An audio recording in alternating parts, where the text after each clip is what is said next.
মাঝে মধ্যে মনে হয় যে কন্ট্রোভার্সিয়াল টপিক নিয়ে কথা বলবো না, বিকজ এতদিনে একটা খুব সুন্দর কমিউনিটি তৈরি হয়েছে যেখানে কোনো হেড কমেন্টস নেই, কোনো পার্সোনাল হেড ডিএম নেই। But as we are human being, আমাদের মনে হয় যে আমাদের পার্সোনাল ওপিনিয়ন রাখাটাও খুব প্রয়োজন, আর as a content creator it's definitely yes. তো আজকে যে টপিকটা নিয়ে কথা বলবো দ্যাটস স্পেশাল, আর স্পেশালি তাদের জন্য যারা একটা কোনো রিলেশনশিপে আছো। দ্য পয়েন্ট ইজ, আমার ওপিনিয়ন এটা, যে একটা ছেলে যদি নিজের কাজে যদি অখুশি থাকে, যদি খুশি না থাকে, তাহলে সে তার রিলেশনশিপে ফোকাস করতে পারবে না।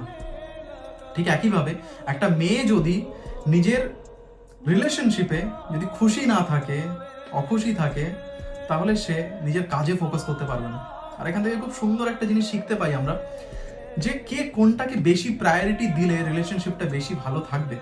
ঠিক যেরকম একটা মেয়ে যদি মনে করে যে না, আমার এই সম্পর্কটাকে আরো বেশি ভালো রাখতে হবে, তাহলে সে ছেলেটার কাজের ভ্যালিউ করবে। আর ঠিক একইভাবে একটা ছেলে যদি মনে করে যে না, এই সম্পর্কটাকে ভালো রাখতে হবে, তাহলে সে তার জন্য ছোট ছোট কিছু গিফটস আনবে, ছোট ছোট কিছু তার জন্য করবে, তাকে স্পেশাল ফিল করাবে। আর এই যে বাউন্ডারিটা না, এই বাউন্ডারিটা অনেকের কাছে মনে হয় যে না, এই ইকুয়ালিটি ইনইকুয়ালিটি চলে আসে এই টপিকের এখানে। বাট আমি চাই না, বিকজ আমার কাছে মনে হয় যে ভগবান যে সৃষ্টিটা করেছে এখানে, এই যে ছেলে মেয়ের যে পার্থক্যটা, সেই পার্থক্যটা খুব সুন্দর। আর প্লিজ এটাকে নষ্ট হতে দিও না।